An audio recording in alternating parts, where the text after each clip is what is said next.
मित्रों नमस्कार, स्वागत है आपका हिंदी विद्यार्थी चैनल में। आज हम लोग पढ़ने जा रहे हैं एमए द्वितीय सेमेस्टर और द्वितीय प्रश्न पत्र में संकलित प्लेटो का अनुकरण सिद्धांत व विरेचन सिद्धांत। आज पढ़ेंगे अरस्तु का अनुकरण सिद्धांत व विरेचन सिद्धांत। इसके पहले वीडियो में हम लोग पढ़ चुके हैं प्लेटो का अनुकरण सिद्धांत। आज हम लोग पढ़ने जा रहे हैं अरस्तु का अनुकरण सिद्धांत व विरेचन सिद्धांत। तो आइए अरस्तु का क्या अनुकरण सिद्धांत है उस पर चर्चा करते हैं। सर्वप्रथम थोड़ा अरस्तु के बारे में। पाश्चात्य ज्ञान विज्ञान के क्षेत्र में यूनानी दार्शनिक अरस्तु का स्थान बहुत ही महत्वपूर्ण माना जाता है और जो अरस्तु का कार्यकाल है वह 374 ईसा पूर्व से 322 ईसा पूर्व माना जाता है। अरस्तु का यह काल है जिस समय पे इसने अपनी रचनाएं दी, जिस समय का यह प्रसिद्ध दार्शनिक रहा। अरस्तु प्रसिद्ध ग्रीक प्लेटो का प्रिय शिष्य था, या अरस्तु जो था प्लेटो का शिष्य था। और ध्यान होगा आपको, पिछले वीडियो में मैंने बताया था, प्लेटो एक विद्यापीठ की स्थापना करते हैं और विद्यापीठ की स्थापना में उनका शिष्य होता है और इस शिष्य को वो क्या कहते हैं, इसे वह प्लेटो अपने विद्यापीठ का मस्तिष्क कहते हैं। ये एक बेहतरीन से यूँ कह सकते हैं उपाधि के रूप में।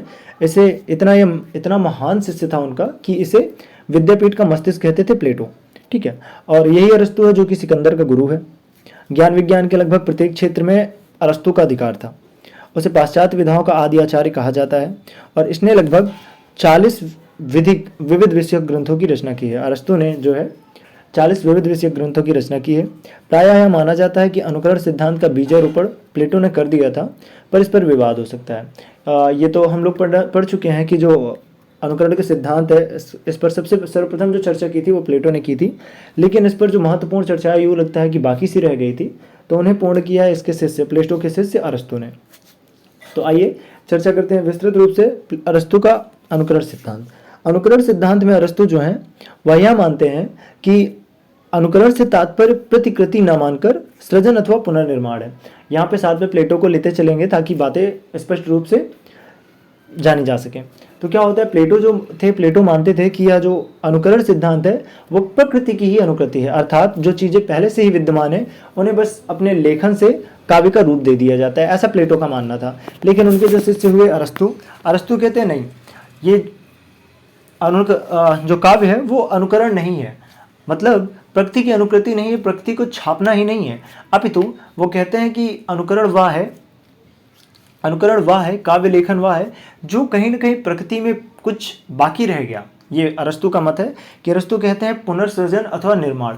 पुनर्सृजन का क्या मतलब है कि कोई चीज़ बन गई है और उसमें कुछ कमी रह गई है तो उसे फिर से बनाया जाए, फिर से उसमें नवीनता लाई जाए। तो उसी तरह अरस्तु कहते हैं कि यह है पुनर्सृजन का काम। अनुकरण जो है वह पुनर्सृजन का कार्य करता है। अनुकरण अर्थात काव्य लेखन जो है वह अनुकरण का काम इस प्रकार से करता है कि जैसे मान लीजिए प्रकृति है, प्रकृति में भी ईश्वर द्वारा रचित प्रकृति में भी कुछ कमी रह गई है, तो काव्य लेखन अर्थात कवि अपनी कल्पना द्वारा उसे पूर्ण करने का प्रयास करता है। यह मत था आपका अरस्तु का।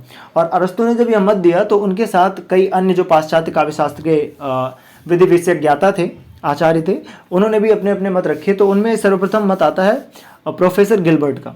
गिलबर्ट जो है वो अनुकरण को रचनात्मक कार्य मानते हैं। गिलबर्ट कहते हैं यह अनुकरण है यह एक रचनात्मक दृष्टि अर्थात रचना ही अनुकरण है, ये गिलबर्ट मानते हैं।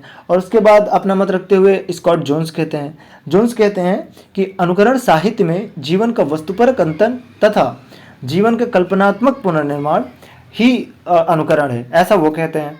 आगे बात करते हैं बूचर अरस्तु के अनुकरण शब्द का। बूचर क्या कहते हैं कि अरस्तु ने जो अनुकरण शब्द दिया है, यहाँ पे प्लेटो की बात नहीं हो रही है, बात बूचर कहते हैं उनके संदर्भ में जो अरस्तु ने अपना मत दिया है।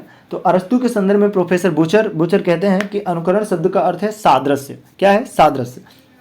विधान अथवा मूल से पुनरुत्पादन, सांकेतिक उल्लेख न रखते हुए कविता रचना को मानव जीवन के सर्वव्यापक तत्व व अभिव्यक्ति मानता हुआ वह अनुकरण की रचनात्मक प्रक्रिया मानता है।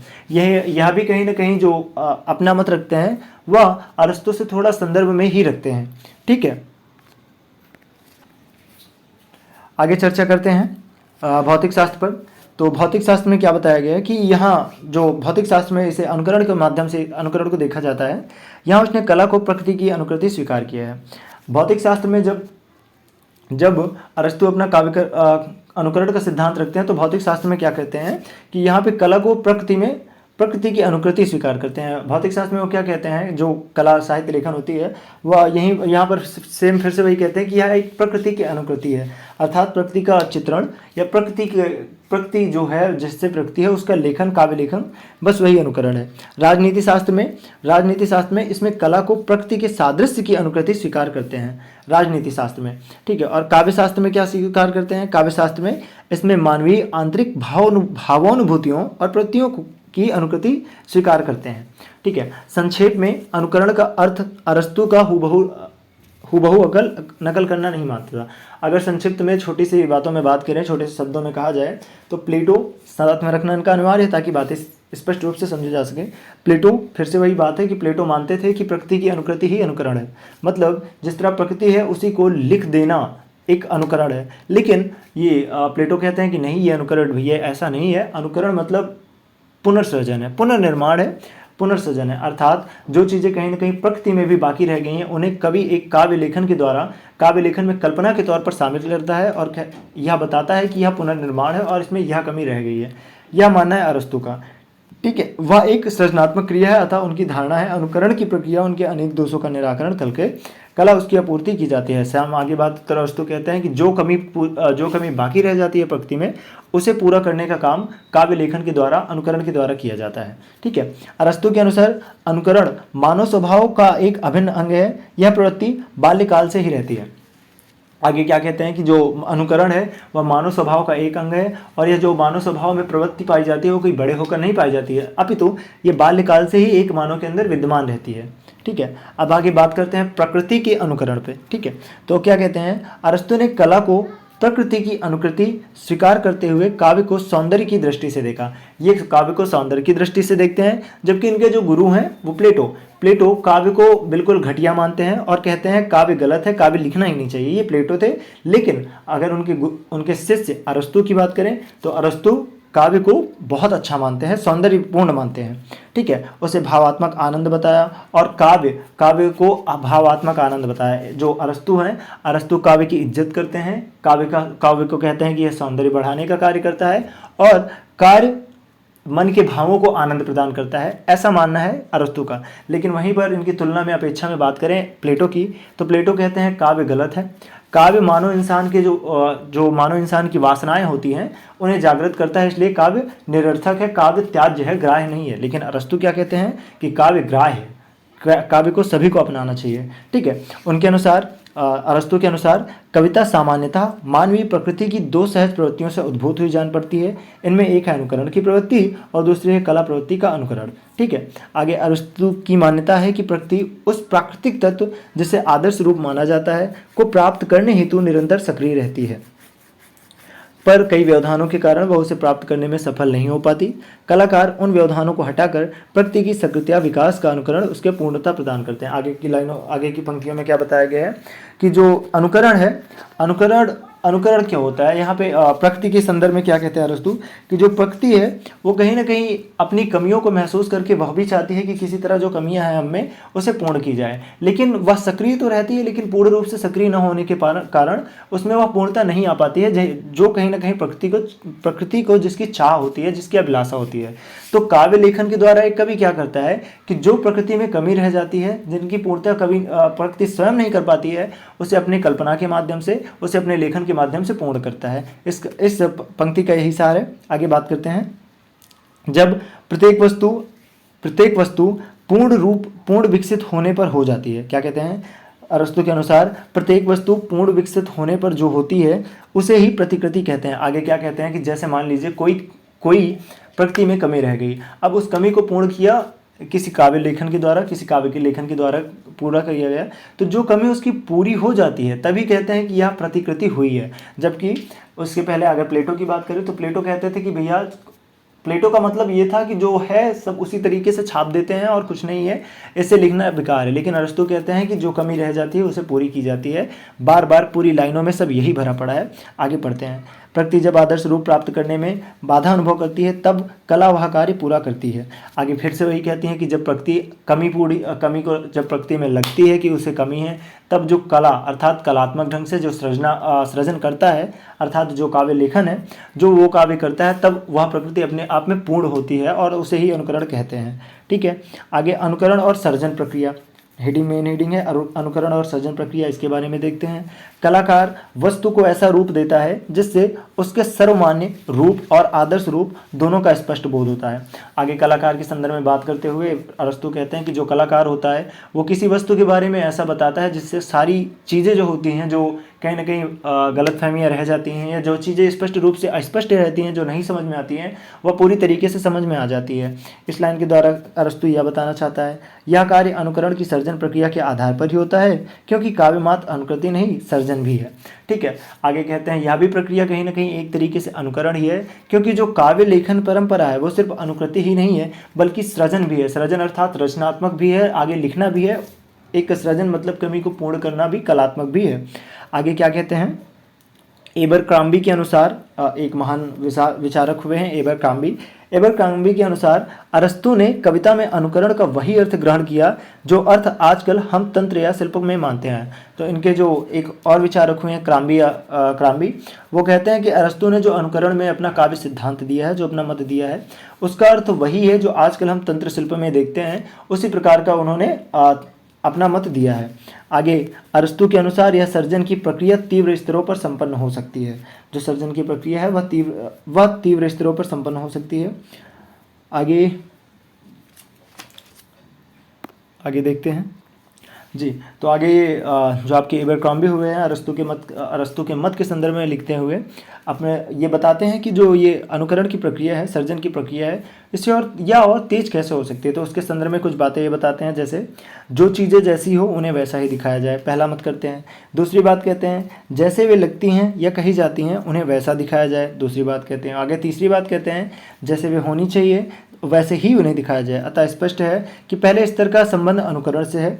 जो पहली बातें ये कहते हैं वो अगर साफ बात है, जाहिर सी बात है, कहीं ना कहीं ये अपना प्लेटो की तरफ सिद्धांत ले जा रहे हैं कि जो बातें जैसी हैं वैसे ही दिखाने का मतलब अनुकरण की अनुकृति है, प्रकृति की अनुकृति है, जिसका कोई मतलब नहीं है, वह भी अनुकरण है। प्लेटो के सिद्धांत के हिसाब से वह त्याज्य है, उसका कोई मतलब नहीं है, क्योंकि जो संसार में व्याप्त है उसी को लेखन के द्वारा आप देख रहे हो तो उसमें क्या है, कोई अर्थ नहीं निकल रहा है। तो इनका मत यही है। पहले के संबंध में ये कहते हैं कि जो जैसी चीज़ें हैं वैसे ही दिखाया जाएगा। तो अगर प्लेटो के संदर्भ में हम लोग जाते हैं तो ये कहते हैं कि इसका निरर्थक है। लेकिन यदि अरस्तु के माध्यम से जाया जाए तो अरस्तु थोड़ा सा उसे बढ़ा चढ़ा कर कहते हैं, उसमें कल्पना मात्र से प्रकृति की कमियों को पूर्ण करना ही सृजनात्मक कार्य है, अनुकरण है। ठीक है, इनके अनुकरण में ये अंतर है।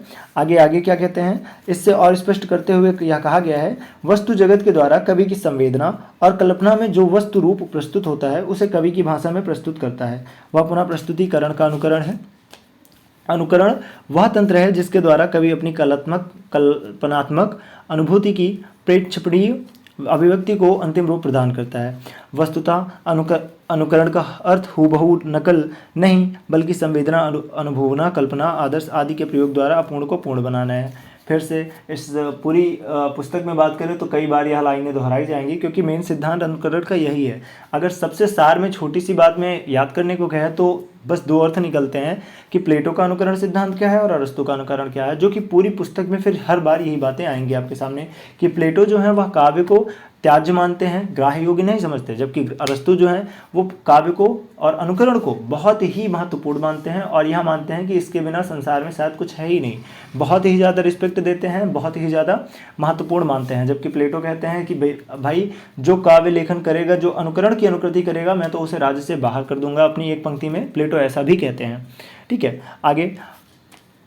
आगे अनुकरणीय वस्तु, अरस्तु के हिसाब से जो अनुकरणीय वस्तु क्या है जिन्हें वस्तु की जाए, तो अरस्तु ने यह भी स्वीकार किया है कि काव्य में, ठीक है, काव्य में निम्न 3 प्रकार की वस्तुओं का भी अनुकरण हो सकता है। जो 3 प्रकार की वस्तुओं का वर्णन हो सकता है वो क्या बताए हैं, जैसे वे थीं, जैसे वे कही या समझी जाती हैं, जैसे वे होनी चाहिए। ठीक है, और अनुकरण के जो विषय रहे हैं तो अनुकरण के विषय में अरस्तु अपने 3 और संकेत देते हैं। क्या क्या कहते हैं, प्रकृति, इतिहास, कार्यरत मनुष्य।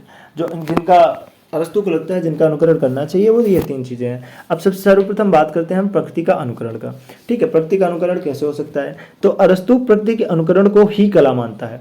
अरस्तु के हिसाब से कला क्या है? अरस्तु के हिसाब से कला क्या है? तो वह कहता है कला प्रकृति का अनुकरण ही कला है। ठीक है, प्रकृति का अनुकरण कला मानता है अरस्तु। ठीक है, आगे अरस्तु के अनुसार कलाकार प्रकृति की हूबहू नकल नहीं करता तथा वह उसे सर्जन प्रक्रिया को पकड़ना चाहता है, वह उस सर्जन प्रक्रिया को पढ़ना चाहता है जो प्रकृति में विद्यमान है किंतु अपूर्ण है। आगे फिर से वही बात है कि जो सृजन करता होता है या काव्य लेखन करता होता है वह पूरी तरीके से अनुकरण नहीं करता, बल्कि अनुकरण के साथ यह देखता है कि प्रकृति में किस चीज़ की कमी रह गई है, किसकी अपूर्णता रह गई है, बस उसी चीज़ों को पूर्ण करना चाहता है। ठीक है, आगे अर्थात किन्हीं अवरोधों के कारण विकास की प्रक्रिया प्रकृति का पूर्ण विकास नहीं हो पा रहा है। यह देखता है कि क्या कमियां रह गई हैं जिसके कारण प्रकृति पूरी तरीके से पूर्ण नहीं हो पा रही है, या प्रकृति को अपने को पूरी तरह अभिव्यक्त नहीं कर पा रही है। उस अभाव को कलाकार पूरा करता है। यह मात्र अनुकरण नहीं सर्जन भी होता है, क्योंकि कलाकार को कुछ अपनी ओर से भी जोड़ना होता है। अतः प्रकृति की विकासात्मक प्रक्रिया के अधूरेपन को कलाकार पूरा करता है। फिर से पूरी वही बात है इतिहास के अनुकरण के संदर्भ में, कि यही बात है फिर से प्रकृति के इतिहास के अनुकरण के संदर्भ में, कि जो चीज़ें कहीं ना कहीं कमी रह गई हैं, जिनमें रह गई हैं, जो चीज़ें अपूर्ण है, कलाकार उसे अपनी पंक्तियों के द्वारा, अपने लेखन के द्वारा, उसे अनुकरण के साथ अपने लेखन के द्वारा, थोड़ा कल्पना, थोड़ा मनोभावों के द्वारा, अपने हृदय के मनोभावों के द्वारा उसे पूर्ण करने का प्रयास करता है। अब आगे बात करते हैं इतिहास का अनुकरण। इतिहास का अनुकरण क्या है? तो अरस्तु ने इतिहास और काव्य में अंतर करते हुए कहा है कि कवि और इतिहासकार में वास्तविक भेद यह है कि एक तो उस घटना का वर्णन करता है जो घटित हो चुकी है, और दूसरा उस घटना का वर्णन करता है जो घटित हो सकता है। तो यहाँ पे दो बातें निकल के आती है, यथार्थ और कल्पना, वास्तविक और कल्पना बात निकल आती है। तो वास्तविक क्या है? इतिहास। तो जब कहते हैं कि पहला अनुकरण वो जो इतिहास में घट चुका है उसी को लिख देना, तो कहीं ना कहीं अनुकरण हुआ, लेकिन यह कहीं ना कहीं संबंधित हो जाएगा आपका इतिहास से संबंधित हो जाएगा। और दूसरी तरफ उस काव्य लेखक के बारे में बात करते हैं जो बताया इन्होंने कि एक तो जो घटित हो चुका है और दूसरा जो घटित हो सकता है। हो सकता का मतलब क्या है? जहाँ पे बात आती हो सकता, तो वहाँ दैट इज इमेजिनेशन, वहाँ पे कल्पना की जा रही है। ठीक है, तो यहाँ पे 2 प्रकार से वो बताए हैं अनुकरण कैसे हो सकता है। एक तो पहले वास्तविक घटना आप काव्य लेखन के हिसाब से अपनी पंक्ति में डाल दे कि काव्य लेखन ये हो गया, और दूसरी बात वो बताते हैं कल्पना जो हो सकती है, वह एक सृजनकर्ता अपने काव्य में लिखने का प्रयास करता है। काव्य सामान्य की अभिव्यक्ति है और इतिहास विशेष की। अब ये जो काव्य होता है वो सामान्य अभिव्यक्ति है। सामान्य अभिव्यक्ति अर्थात मानो की जो सामान्य अभिव्यक्तियाँ होती है वह अपने लेखन के द्वारा उसे पत्रों पर अभिव्यक्त करता है या लेखन के द्वारा अभिव्यक्त करता है, जबकि इतिहास जो है विशेष अभिव्यक्ति अर्थात जो इतिहास में हमारे घटित हो चुका है उसका ही वर्णन करता है। अतः मूर्त और अमूर्त का तो 2 भेद, मूर्त और अपूर्त का तो 2 भेद दोनों में ही है। यथार्थ और संभाव्य का भी अंतर है। यहीं पे अगर बात करें अंतर, तो अंतर दो बातों से निकल आई है, एक यथार्थ और दूसरी कल्पना, जिसे हम संभाव्य कह सकते हैं। कल्पना अर्थात जो संभव हो सके, जो इन फ्यूचर, जो आगे भविष्य में हो सकता है। अतः इतिहास जहाँ स्थूल की अभिव्यक्ति है, वहीं कला वहीं सूक्ष्म की अभिव्यक्ति। अरस्तु संभाव्य को महत्व देता है, सूक्ष्म को महत्व नहीं देता है। अब यहाँ पे अरस्तु जो है संभाव्य को महत्व देता है। संभाव्य को महत्व देता है इसलिए क्योंकि इसने जो काव्य को माना है, काव्य को अच्छा माना है। अब यहाँ पे काव्य क्या है? काव्य के हिसाब से यहाँ पे अनुकरण क्या है? अनुकरण जो कमी पूरी रह जाती है उससे कवि अपनी रचना द्वारा पूरा करता है। कमी को पूरा करना अर्थात यहाँ पे जो कल्पनाएं अर्थात संभाव्यता। इसलिए संभाव्यता को समझ सकते हैं आप बिल्कुल सही प्रकार से कि जो अरस्तु है वह संभाव्य को ज़्यादा महत्वपूर्ण मानता है। आगे जो हमारा तीसरा है कार्यरत मनुष्य का अनुकरण। एक लेखनकर्ता, सृजनकर्ता, एक कवि कैसे किसी कार्यरत मनुष्य का अनुकरण कर सकता है उसके बारे में, उसके संदर्भ में लिखते हैं अरस्तु कि कार्यरत से तात्पर्य जीवन व्यापार में सुख दुख की अनुभूति करने वाला मनुष्य से ही है। उसका कथन है, सुख दुख संघर्ष की सही स्थिति में ही व्यक्ति का स्वरूप, गुण, वैशिष्ट उभर कर सामने आता है, मात्र उसके गुण कथन में नहीं। अतः कलाकार को कार्यरत मनुष्य का ही चित्र उभारना अपेक्षित है, क्योंकि गुण कथन के बिना तो त्रासदी का अस्तित्व संभव है, किंतु कार्यरत मनुष्य के बिना संभव नहीं। आगे अपनी पंक्तियों में कहते हैं, कहीं ना कहीं इनकी बातें जो आगे हम पढ़ेंगे, त्रासदी जिसे इंग्लिश में कहते हैं ट्रेजेडी, उससे भी संबंधित इस पंक्तियों में कुछ मिलता है। ये कहते हैं जो मनुष्य है उसके सामान्य जीवन का अनुकरण ना करके उस समय का वर्णन करना चाहिए जब वह दुख संघर्ष की स्थिति में हो, तब भी वहाँ पर एक कार्यरत मनुष्य का अनुकरण करना चाहिए।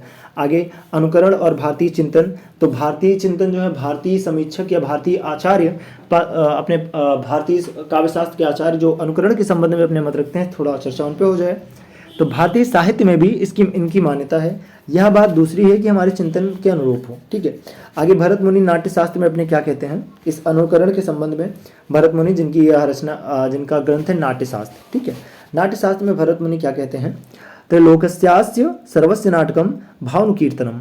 ठीक है, अर्थात इस श्लोक में समूची व्याख्या अरस्तु की त्रासदी में वर्णित कार्यरत मनुष्य के अनुकरण की धारणा से मेल खाती है। आगे भरत मुनि नाटक को काव्य अनुकरण के आधार पर अनुकरणीय विधा मानते हैं। किसके नाटक को काव्य अनुकरण के आधार पर। ठीक है, आगे क्या कहते हैं, नाना भावोपसंपन्नम नाना वस्थांत रातकम लोक वृत्तानुकरणयम नाट्य में तन्मपा कृतम। धनंजय के अनुसार 10 रूपक जो कि उनकी रचना है अथवा विशेष की अनुकृति ही नाटक है। ठीक है, आगे अवस्था से तात्पर्य आंतरिक और बाह्य सभी अवस्थाओं से है। आगे अनुकरण सिद्धांत की समीक्षा, इस पर चर्चा कर लेते हैं। अनुकरण से तात्पर्य यथार्थ का प्रत्यांकन नहीं, तत्व का भावों का अनुकरण ही है। जो अनुकरण से तात्पर्य यथार्थ का प्रत्यांकन नहीं, यथार्थ जो मतलब जो सत्यता है उसी का प्रत्यांकन मतलब उसी प्रत्यांकन मतलब प्रत्येक धन अंकन। ठीक है, प्रतिधन अंकन प्रत्यांकन, यहाँ पे संधि विच्छेद करें तो अर्थात प्रत्येक चीज का फिर से उसी तरीके से अंकन करना मतलब अनुकरण ही करना वह नहीं है, जबकि तत्वों का भावों का अनुकरण है। जो हमारे भावों में है, तत्व है, विद्यमान है, उन्हें अभिव्यक्त करना ही अनुकरण है। ऐसा अनुकरण आदर्श तत्व से युक्त होने के कारण सौंदर्य आनंद से युक्त होकर यथार्थ जिसका अनुकरण किया गया हो की अनुभूति कराने में समर्थ होता है। डॉक्टर नगेन ने इसे इस प्रकार स्वीकार किया है। डॉक्टर नगेन अनुकरण के संदर्भ में क्या मत रखते हैं, आइए उसे पढ़ते हैं। यह सिद्ध है, ये डॉक्टर नगेन की लाइन है। डॉक्टर नगेन कहते हैं यह सिद्ध है कि अनुकरण का अर्थ यथार्थ प्रत्यंकन मात्र नहीं है, वह पुनः सृजन का पर्याय भी है और उसमें भाव तथा कल्पना का यथेष्ट अंतर्भाव है। उसमें सर्जना तथा सर्जना के आनंद की अस्वीकृति कदापि नहीं है। फिर से आगे जो डॉक्टर नगेन है हमारे महान इतिहासकार हिंदी के, तो वह भी कहीं ना कहीं अरस्तु के पक्ष में अपना मत रखते हैं कि जो अनुकरण है वह केवल अनुकरण मात्र ही नहीं है, किसी की छाया प्रति ही नहीं है, किसी की प्रकृति की मनोकृति है ही नहीं कि बस जैसा है उसी तरीके से छाप दिया जाए, ऐसा कुछ नहीं है। अरस्तु के संदर्भ में भी रखते हैं कि कहीं ना कहीं जो कमियां बाकी रहेगी उनको पूर्ण करना ही सही है, अर्थात केवल प्रत्यांकन मात्र नहीं है, जबकि पुनः सृजन का पर्याय भी है, पुनः उस पर जो कमी रह गई है उस पर पुनः सृजन किया जा सके वह है। आगे संदर्भ दूसरी बात पे हम चर्चा करते हैं। आगे प्रश्न जो हमारा आता है, अरस्तु का काव्य सिद्धांत। अभी तक जो हम पढ़ रहे थे वह था अनुकरण सिद्धांत, अब बात करते हैं अरस्तु के काव्य सिद्धांत पर। ठीक है, तो अरस्तु के काव्य सिद्धांत को देखते हैं। अरस्तु ने काव्य संबंधी जो सिद्धांत प्रतिपादित किए हैं उनमें सर्वाधिक महत्वपूर्ण सिद्धांत अनुकरण का ही है। ठीक है, अनुकरण का सिद्धांत ये तो संपूर्ण काव्य सिद्धांत था और संपूर्ण काव्य सिद्धांत में जो उनका सबसे महत्वपूर्ण सिद्धांत माना जाता है वो अनुकरण सिद्धांत माना जाता है। लेकिन आगे इस पर चर्चा करते हैं। अरस्तु ने अपने गुरु प्लेटो द्वारा काव्य पर लगाए गए आरोप रूपी कोहरे को दूर करके उसके अस्तित्व और सत्यता को नए सिरे से प्रतिष्ठित किया। अभी तक प्लेटो का जो मत था वो अलग था, लेकिन अरस्तु कहीं ना कहीं अरस्तु का समय काल आया 374 बीसी से 347 से 44 बीसी, जो भी रहा हो ध्यान से उतर रहा होगा। ठीक है, जब इनका काल आता है तो आप ये आते हैं और ये देखते हैं कि इनके गुरु क्या क्या बता के गए हैं अपने दर्शन शास्त्र में, अपने दार्शनिक शास्त्र में क्या लिखा है, तो उन पर ये अपनी छाया प्रति अपनी कलम चलाते हैं और देखते हैं उसमें क्या क्या संभावित संशोधन योग्य है या अपने मत को रखते हैं उन्हीं के संदर्भ में। ठीक है, अनुकरण के संदर्भ में अरस्तु अपने मत रखते हैं। अब प्लेटो ने सामाजिक आदर्शों में उपयोगितावादी दृष्टिकोण के आधार पर काव्य का विवेचन किया था तथा उसी काव्य को महत्व दिया जो मानव चरित्र के निर्माण में सहायक सिद्ध हो। आगे बात करते हैं फिर से इनके गुरु पर, प्लेटो जब थे तो उनसे जब पूछा गया कि काव्य के प्रति क्या होना चाहिए, काव्य में क्या, पहली बात तो जो प्लेटो थे वो कहते थे काव्य लिखना ही व्यर्थ है, काव्य लेखन जो करता है वो बिल्कुल नीच है, वो घटिया है, उसे काव्य लेखन करना ही नहीं चाहिए, क्योंकि जो काव्य है वो हमारे अंदर हमारे मनोभाव में जो वासनाएं हैं उनको उद्भावित करती है, उन्हें और मनोवेग प्रदान करती है, ऐसा प्लेटो का मानना था। ठीक है, और प्लेटो, चलिए पहली बात तो प्लेटो कहते हैं कि भैया काव्य लिखना ही गलत है, और दूसरी बात कहते हैं अगर काव्य लिख भी दो तो उसमें क्या होना चाहिए। तो प्लेटो क्या कहता था कि काव्य लिखो, लेकिन काव्य में काव्य में सबसे महत्वपूर्ण जो प्रयोजन है अर्थात जो उद्देश्य है सबसे महत्वपूर्ण यह होना चाहिए कि वह मानव के हित में हो, समस्त लोक मंगल की भावना उस व्याकरण काव्य में व्याप्त हो। ठीक है, उसी बात को यहाँ पे कहते हैं कि वह मानव प्लेटो जो कहता है कि काव्य तो हो लेकिन मानव चरित्र के निर्माण में सहायक हो, जबकि अरस्तु ने कला का मूल्यांकन शुद्ध कलात्मक मूल्यों के आधार पर किया। जबकि अरस्तु हैं इनके शिष्य प्लेटो के, वह अपना अनुकरण कुछ अलग मात्र से रखते हैं, अलग से रखते हैं। अरस्तु के अनुसार काव्य या कला का मूलोद्गम अनुकरण का अर्थ स्पष्ट करते हुए अरस्तु ने कहा है कि अनुकरण का तात्पर्य फिर से वही लाइन देते हैं कि प्रकृति की हूबहू नकल ना करना, उसमें काव्य सृजन करना, उसमें काव्य निर्माण करना, कल्पना करके उनकी कमियों को पूरा करना है। ये फिर से अरस्तु वही कहते हैं। ठीक है, अरस्तु के अनुकरण पर विचार करते हुए भूचर जो कहते हैं उसके बारे में बता दिया है। अनुकरण से अरस्तु का अभिप्राय नकल नहीं है, बल्कि संवेदना, अनुभूति, कल्पना, आदर्श आदि के प्रयोग द्वारा अपूर्ण को पूर्ण बनाना है। कई बार इस लाइन पर चर्चा कर चुके हैं, वही लाइनें बार बार दी गई हैं इस पंक्तियों में। आगे पढ़ते हैं। काव्य मानव जीवन में सार्वभौम का तत्व अनुकरण करता है। व्यक्ति में जो सार्वभौम गुण है उसका काव्य उनका उद्घाटन करता है। आगे क्या कहते हैं कि कभी जो मानव के अंदर हमारे मनोवेग रहते हैं उनको काव्य के द्वारा आगे किया जाता है, ऐसा अरस्तु का मानना होता है। ठीक है, अरस्तु द्वारा यह भी कहा गया है कि वस्तु जगत के द्वारा कवि की संवेदना और कल्पना में जो वस्तु रूप प्रस्तुत होता है, कवि उसी को भाषा के माध्यम से प्रस्तुत करता है। ठीक है, आगे अरस्तु क्या कहते हैं, एक लेखनकर्ता के बारे में, एक सृजनकर्ता के बारे में क्या कहते हैं कि जो उसके मनोभाव में व्याप्त होता है, जो किसी लेखक के अंदर विद्यमान रहता है, वही वो लेखन शैली द्वारा अपने एक काव्य में अभिव्यक्त करता है, प्रस्तुत करता है। अब सवाल यह उठता है कि अनुकरण का विषय क्या है, अर्थात किसका अनुकरण किया जाए। इस संबंध में अरस्तु ने 3 विषयों की तरफ संकेत दिया: प्रकृति, इतिहास तथा कार्यरत का मनुष्य का अनुकरण, जो कि हम आपको बता चुके हैं, अभी पढ़ चुके हैं साथ में। जिस प्रकार संगीत में सामंजस्य और नृत्य का केवल लय का प्रयोग होता है, उसी प्रकार काव्य कला में अनुकृति के लिए भाषा का उपयोग किया जाता है। यह भाषा गद्य या पद्य दोनों में किसी भी रूप में प्रयुक्त हो सकती है। प्रायः लोग अनुकृति के तत्व को भूलकर केवल छंद को ही कविता का प्रमुख लक्षण मानते हैं, किंतु अरस्तु ने इस भ्रांति का निराकरण करते हुए कहा है कि प्रायः लोग छंद के साथ कवि शब्द को इस तरह जोड़ देते हैं। शोक गीत रचयिताओं की चर्चा इस प्रकार करते हैं जैसे कि वे अनुकृति एक नहीं वरन छंद के आधार पर ही निर्विवाद रूप से पद के अधिकारी हों। यदि चिकित्सा शास्त्र या भौतिक दर्शन का कोई भी सिद्धांत छंदोबद्ध रूप में प्रस्तुत किया जाए तो उसके भी प्रस्तुतकर्ता को प्रथानुसारक कवि कहा जाएगा।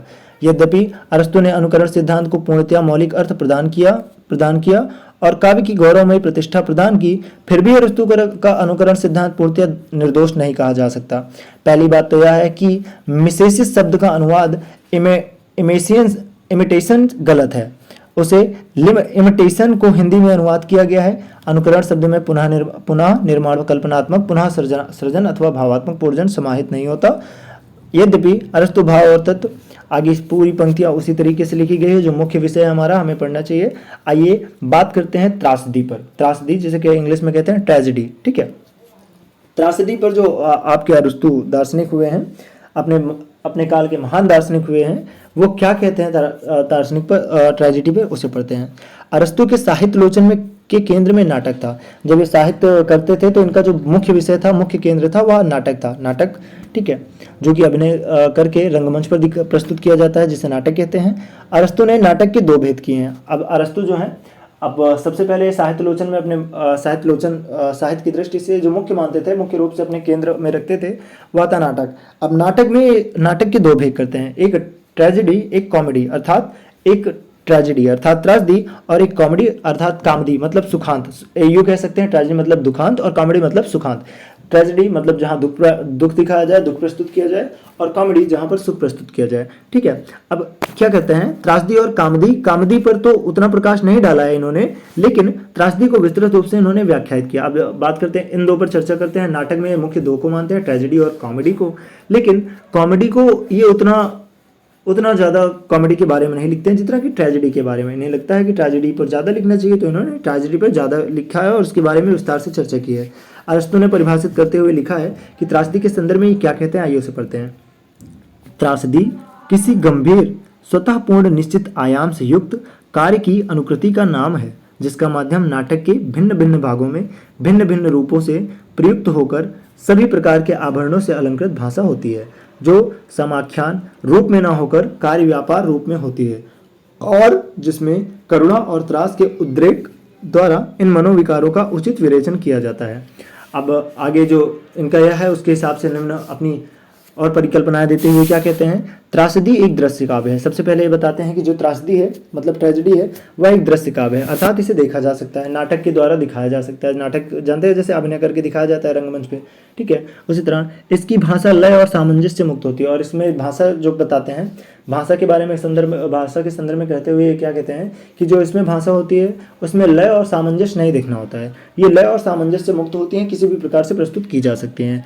और क्या कहते हैं, इसका कार्य गंभीर, स्वतःपूर्ण एवं निश्चित आयाम से युक्त होता है। लेकिन इसमें जो मुख्य बात है, इसमें क्या होनी चाहिए, गंभीरता होनी चाहिए, स्वतःपूर्ण पूरी तरीके से गंभीरता होनी चाहिए। एक त्रासदी जो अभिनय कर रहा हो, उसके त्रासदी का अभिनय जो कर रहा हो उसमें एक गंभीरता नजर आनी चाहिए, ठीक है। इसके माध्यम से करुणा और त्रास आदि भावों का विवेचन किया जाता है। और क्या कहते हैं कि ये त्रासदी के माध्यम से, जैसे आप नाटक कर रहे हैं तो नाटक में दो भाग आएंगे आपके, ट्रेजेडी एंड कॉमेडी। कॉमेडी अर्थात सुखांत, ट्रेजेडी अर्थात दुखांत। अब जब दुखांत का वर्णन, दुखांत का अभिनय कोई कर रहा है तो पूरी तरीके से उसमें करुणा और त्रास आदि भावनाओं का उद्भव करना ही आवश्यक है, आगे यही दिखाना, यही अभिनय करना आवश्यक होता है। त्रासदी के तत्वों का विवेचन करते हुए अरस्तू ने प्रमुख 6 अंगों का उल्लेख किया है, ठीक है। ये तो 2 भाग कर दिए त्रासदी नाटक के, और उसके बाद त्रासदी के नाटक में जो मुख्य 6 चीजें होनी चाहिए उसके बारे में चर्चा करते हैं अरस्तू। और ये नाटक ही नहीं अपितु उपन्यास, कहानी, एकांकी, कहीं ना कहीं सब चीज़ों में हम जो प्रमुख 6 तत्व हैं वह आपको देखने को मिलेंगे। उनमें से कौन है, कथानक, ठीक है, प्लॉट, कथानक होना चाहिए। दूसरा चरित्र चित्रण, जो चरित्र चित्रण जानते हैं। उसके बाद पद रचना, विचार तत्व, संगीत और दृश्य विधान। ये 6 तत्व हैं जो मुख्य रूप से एक कॉमेडी में एक नाटक में होने चाहिए, विद्यमान होने चाहिए। इन 6 तत्वों में कथानक, चरित्र चित्रण और विचार तत्व अनुकरण के विषय हैं। ये जो 3 चीजें बताई हैं इन्होंने, कथानक, चरित्र चित्रण और विचार, ये तो अनुकरण है, अर्थात किसी की घटना से आप ले सकते हैं, उन्हें जान सकते हैं। दृश्य विधान अनुकरण की विधि है। दृश्य विधान अनुकरण की विधि है कि कैसे उसे परफॉर्म करना है। और पद रचना और गीत संगीत में अनुकरण के माध्यम है। ये सब अनुकरण की चीजें हैं जो कि ली जा सकती हैं। उपर्युक्त 6 तत्वों, जो मैंने आपको 6 तत्व बताए हैं, मैं अरस्तू ने सर्वाधिक महत्व कथानक को दिया। अब इन 6 तत्वों में भी जो सबसे महत्वपूर्ण मानते हैं वो मानते हैं कथानक, जिसे इंग्लिश में कहते हैं प्लॉट, ठीक है। सबसे महत्वपूर्ण यहाँ पे वो कथानक को मानते हैं। कथानक को सर्वाधिक महत्वपूर्ण मानने के मूल में यह धारणा निहित है कि कथा वस्तु में घटनाओं एवं काव्य व्यापारों के विविध चरणों का समावेश होता है, जो समाज पर प्रभाव डालने वाले सशक्त माध्यम का कार्य करता है। आधुनिक आलोचकों ने ड्राइडन ने यद्यपि कथा वस्तु की अपेक्षा चरित्र चित्रण का महत्व दिया है। अब इन्हीं के साथ इनके साथ नहीं, अभी मतलब एडी की बात करें, ये तो बीसी से बिलोंग करते हैं, एडी की बात करें ईस्वी से, तो ईस्वी में एक विचारक हुए हैं जो कि है ड्राइडन। तो ड्राइडन यह बताते हैं कि अरस्तू के हिसाब से तो नाटक में जो सबसे महत्वपूर्ण होना चाहिए वो होना चाहिए कथानक, जिसे प्लॉट कहते हैं। बट उनके हिसाब से क्या नाम है, हाँ, ड्राइडन क्या कहते हैं, ड्राइडन के हिसाब से जो सबसे महत्वपूर्ण होना चाहिए वो होना चाहिए चरित्र चित्रण, ठीक है। चरित्र चित्रण, एथॉस, सबसे महत्वपूर्ण वो इसे मानते हैं। और इसी कथा वस्तु के आधार पर वह इनको 3 वर्ग में विभाजित किए हैं, जो कि क्या कहते हैं, लोक कथा से गृहीत, इतिहास से गृहीत, कल्पना से रचित। लोक कथा से गृहीत जो कि जो जनश्रुतियाँ चली आ रही हैं उनमें से ली जा सकती हैं। इतिहास से गृहीत अर्थात ये चरित्र चित्रण की बात करते हैं कि चरित्र चित्रण कहाँ से आपको उठाने चाहिए। जैसा आप नाटक कर रहे हो तो कहीं ना कहीं चरित्र चित्रण की आवश्यकता होगी। जो विलन होगा या नायक होगा उस अभिनय को करेगा तो उस अभिनय में उसका जो मुख्य पात्र होगा, मुख्य पात्र का चरित्र चित्रण अर्थात वो व्यक्ति कौन होगा, इतिहास में उसकी क्या बातें रही हैं, यदि कल्पना करते हैं तो कल्पना में उसकी क्या बातें रही हैं, यदि जनश्रुतियों में व्याप्त हैं तो जनश्रुतियों में उसकी क्या बातें रही हैं, उसके संदर्भ में चर्चा करते हैं कि मुख्य रूप से इन्हें पात्र चरित्र चित्रण में रखा जाए। चरित्र चित्रण मुख्य होता है कथा एक नाटक के लिए, ऐसा ड्राइडन का मानना है। लेकिन अरस्तू मानते हैं कि जो नाटक में मुख्यतः होना चाहिए वह कथानक है, ठीक है। आगे इन तीनों में लोक अवस्था और इतिहास का आधार ही श्रेष्ठ माना गया। इन तीनों चीज़ में अब जो मुख्यतः 2 चीज़ें मुख्य रूप से लेते हैं वो है लोक कथा और इतिहास। इनमें भी ऐतिहासिक कथा वस्तु की अपेक्षा लोक कथा को अधिक महत्व दिया गया है। अब इनमें भी सबसे महत्वपूर्ण जो माना गया है वो लोक कथा को माना गया, जो जनश्रुतियों में व्याप्त है, ठीक है। इनके मूल में भी यह धारणा है कि लोक कथा में संप्रेषणीयता अधिक होती है। भारतीय काव्यशास्त्र में भी कल्पित या यह उपाद्य कथा की चर्चा है, किंतु महत्व पौराणिक या ऐतिहासिक कथा को अधिक दिया गया। शैली के आधार पर भी कथा वस्तु का विवेचन किया गया है और उसके दो भेद बताए गए, सरल कथा वस्तु और जटिल कथा वस्तु। कथा वस्तु के भी दो भेद किए गए हैं और उसके दो बारे में बताया गया है। सरल कथा वस्तु में घटनाओं का क्रम एक निश्चित सरल क्रम में चलता है। आप सरल है तो जाहिर सी बात है सरल क्रम में चलता जाएगा, जबकि जटिल कथा वस्तु में बीच बीच में क्रम विच्छिन्न हो जाता है कि कहीं यहाँ पे नाटक के दौरान कहीं यहीं की बातें हो जाती हैं तो कहीं वहीं की बातें हो जाती है। यूँ मतलब यूँ ऐसा संक्षेप में कह सकते हैं कि नाटक पूरी तरीके से समझ नहीं आता है, एक उसे कह सकते हैं कि वह जटिल नाटक है। ठीक है, जिसकी कथा वस्तु जटिल है। आगे घटनाओं में अनेक मोड़ उपस्थित हुए दिखाई देते हैं। स्थिति, विपर्य और विज्ञान जैसे तत्वों का सहारा लिया जाता है। अरस्तु के अनुसार चरित्र उसे कहते हैं जो किसी व्यक्ति की रुचि अरुचि को व्यक्त करता हुआ अभिकर्ताओं में कुछ गुणों का आरोप करता है। ठीक है, आगे अरस्तु के अनुसार चरित्र क्या है, तो चरित्र वह है जो व्यक्ति की रुचि अरुचि, चाहे उसकी रुचि हो चाहे अरुचि ना हो, उसको व्यक्त करता हुआ उसे व्यक्त करे और अभिकर्ताओं में कुछ गुणों का आरोप करे, वही होता है चरित्र।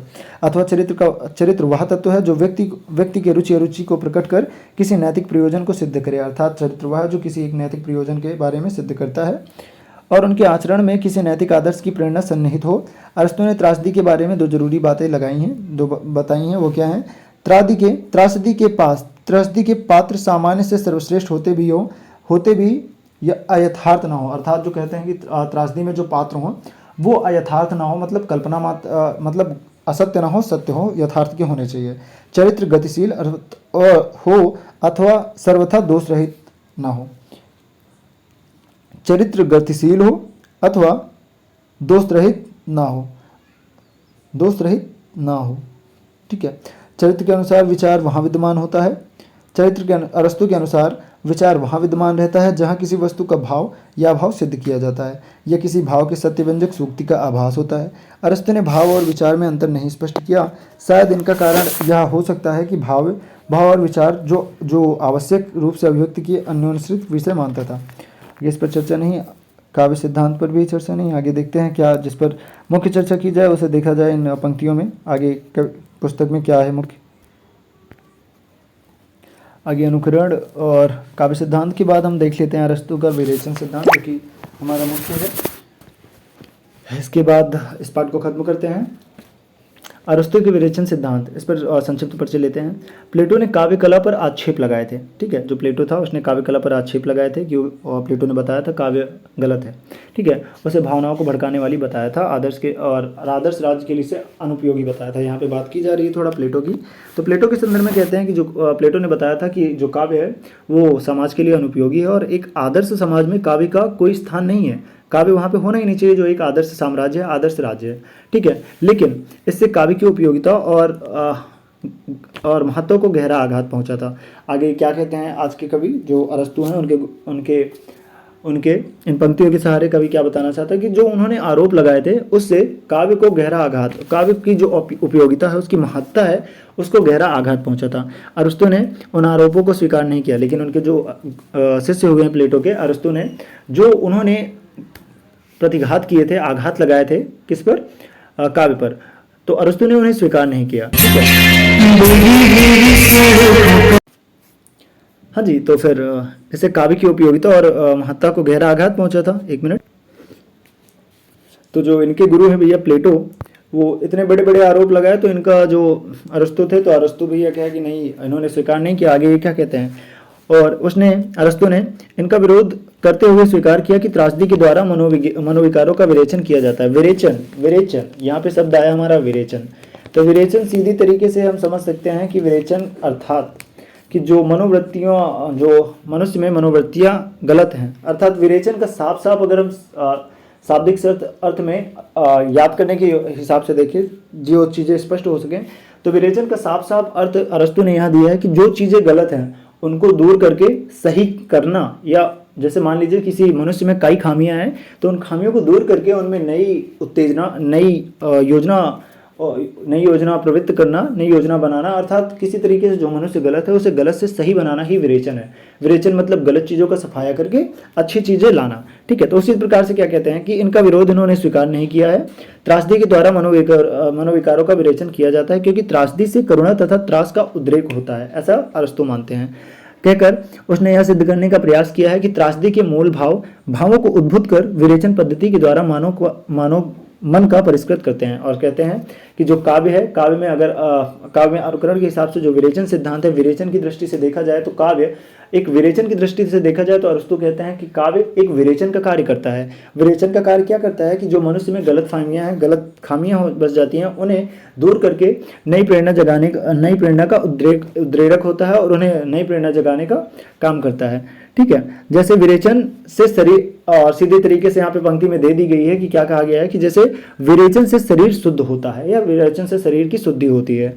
विरेचन का अर्थ, यूनान की चिकित्सा पद्धति में विरेचन, अब आगे विरेचन के बारे में प्रस्तुत पुस्तक में क्या बताया जा रहा है कि यूनान की चिकित्सा पद्धति में विरेचन की चर्चा आई है। अरस्तु द्वारा इसके प्रयोग का कारण यह प्रतीत होता है कि अरस्तु के पिता मैसेडोनिया के राज्य चिकित्सक थे और अरस्तु ने स्वयं भी चिकित्सा की शिक्षा प्राप्त की थी। भारतीय चिकित्सा पद्धति में भी विरेचन का महत्व है, जिसका सामान्य अर्थ है रेचक द्रव्यों द्वारा शरीर के मल, अनावश्यक हानिकारक स्वास्थ्य अहित तत्वों को पदार्थों को शरीर से बाहर निकालना। जो खराब पदार्थ हैं, मल, अनावश्यक चीजें जो शरीर में व्याप्त हैं, उन्हें साफ करना, यह है विरेचन का अर्थ एक चिकित्सा की पद्धति से। इसे अगर काव्य और लेखन की पद्धति से देखा जाए तो काव्य और लेखन की पद्धति से संदर्भित करते हुए अगर देखते हैं तो जो खामियां एक लेखक के अंदर रहती है उन्हें दूर करके उनमें नई चीजें व्याप्त करना, नई चीजें समाहित करना ही विरेचन है। ये हो गया काव्य की दृष्टि से। और जो चिकित्सा की दृष्टि से आपके ये अरस्तु देखते हैं, उसके हिसाब से यह कहते हैं कि विरेचन का जो सिद्धांत है, विरेचन का अर्थ यह होता है कि जो आपके शरीर में मल व अनावश्यक तत्व जो विराजमान है, जो विद्यमान है, उन्हें बाहर निकालना और शरीर को सुंदर, मतलब सुंदर क्या कहें, स्वस्थ बनाना, सुंदर को स्वस्थ बनाना ही विरेचन कहलाता है एक पुस्तक के हिसाब से। ठीक है, आगे विरेचन की व्याख्याएं भिन्न प्रकार से की गई हैं। आगे जो विरेचन है, विरेचन के संदर्भ में कई लोग अपने मत देते हैं, तो उनमें क्या कहते हैं, एक विद्वान हुए लिवी के अनुसार क्या है कि त्रासदी की अवधारणा यूनानी अंधविश्वास पर आधारित है। त्रासदी क्या कहते हैं कि ये जो त्रासदी की अवधारणा है, ये यूनानी अंधविश्वास जो है उसी पर आधारित है।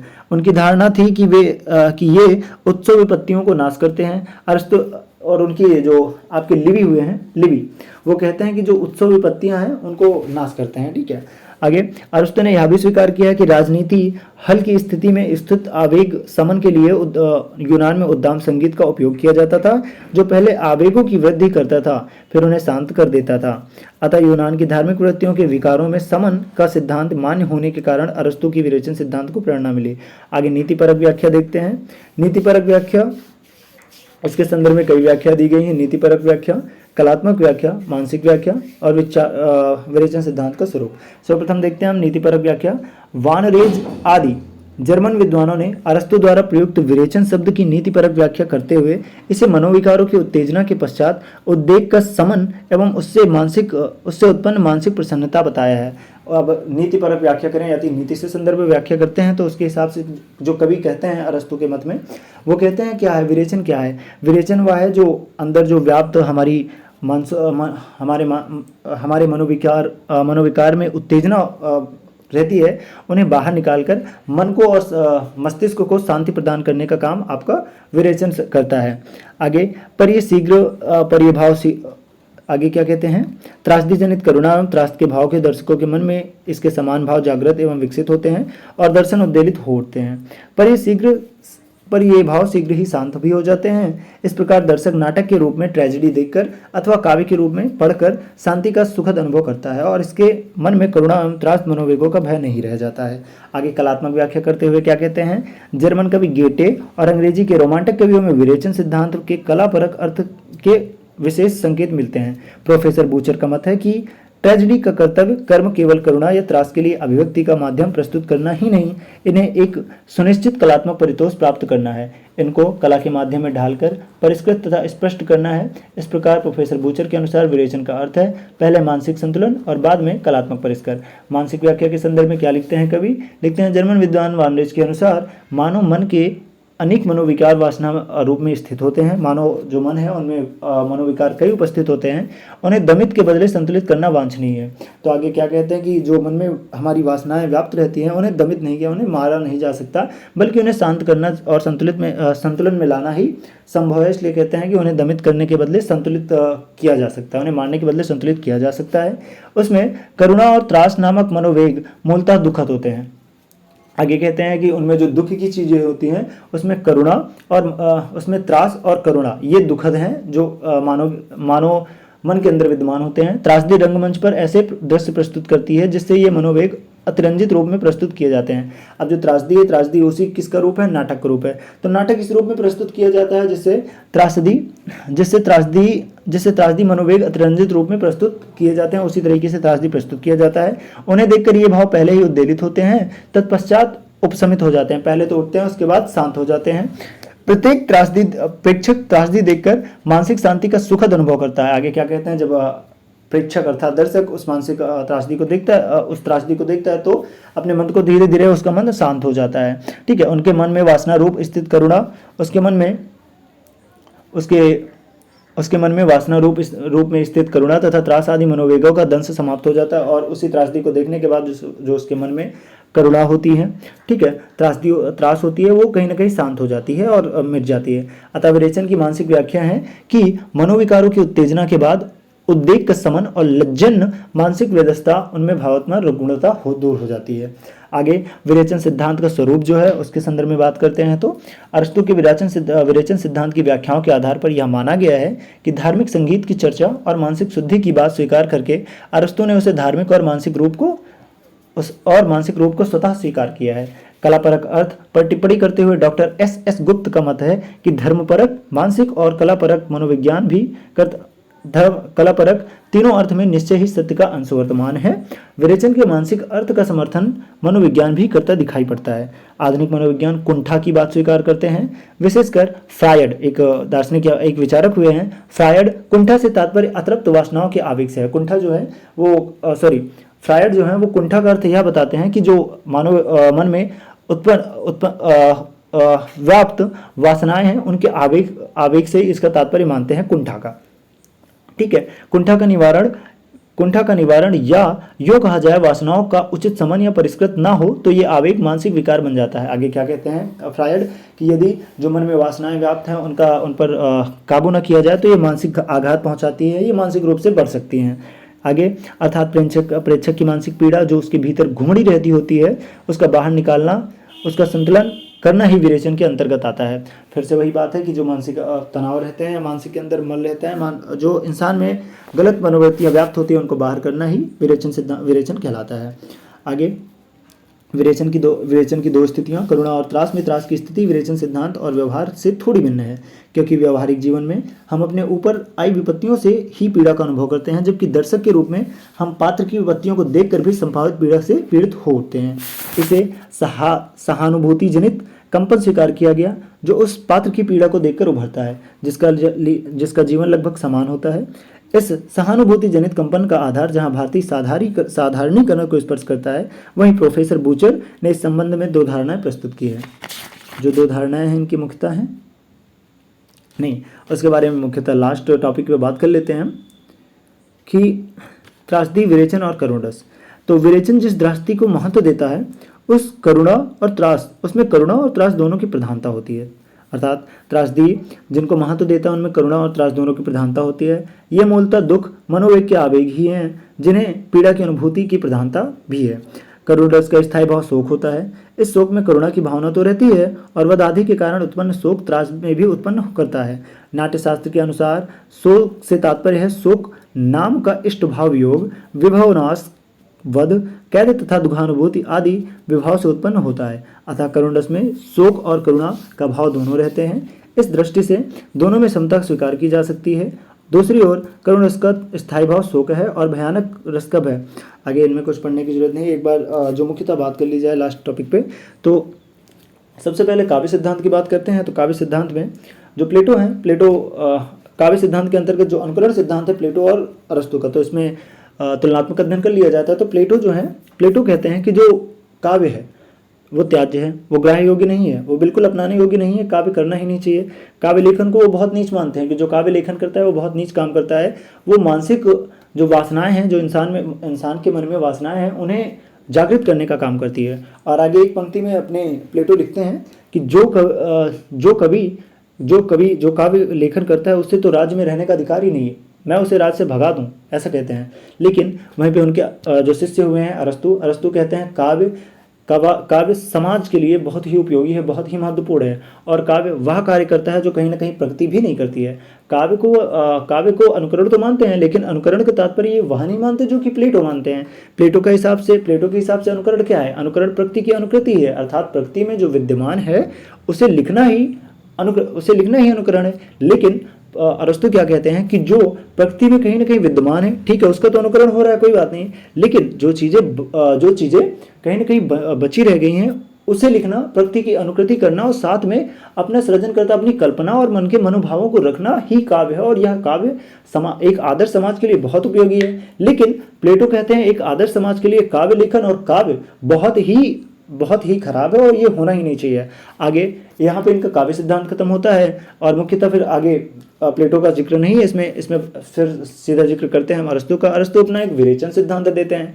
तो विरेचन सिद्धांत अरस्तु जो होते हैं, अरस्तु के बाप मैसेडोनिया में एक चिकित्सक होते हैं। तो चिकित्सक के आधार पर जो विरेचन की परिभाषा देते हैं, तो विरेचन के हिसाब से क्या होता है चिकित्सक दृष्टि में ये होता है कि जो विरेचन सिद्धांत होता है, विरेचन सिद्धांत का अर्थात ये होता है कि जो एक मानव शरीर में मल, अनावश्यक चीजें जो मानव शरीर में व्याप्त होती हैं, उन्हें बाहर निकालकर शरीर को स्वस्थ बनाना, इसे कहते हैं विरेचन सिद्धांत। ठीक है, विरेचन सिद्धांत इसे कहते हैं। अगर इसे काव्य की दृष्टि से देखें तो काव्य की दृष्टि से हम कह सकते हैं कि जो चीजें काव्य लेखन की दृष्टि से गलत है, काव्य लेखन में गलत चीजें हैं, उन्हें बाहर निकालकर काव्य को नया स्वरूप देना, यह काव्य की दृष्टि से है। उसके बाद अरस्तु लिखते हैं अपनी त्रासदी के बारे, अपने नाटक के बारे में। तो अरस्तु अपने साहित्य लोचन में जो मुख्य रूप से केंद्र में देखते हैं, उसे देखते हैं नाटक को।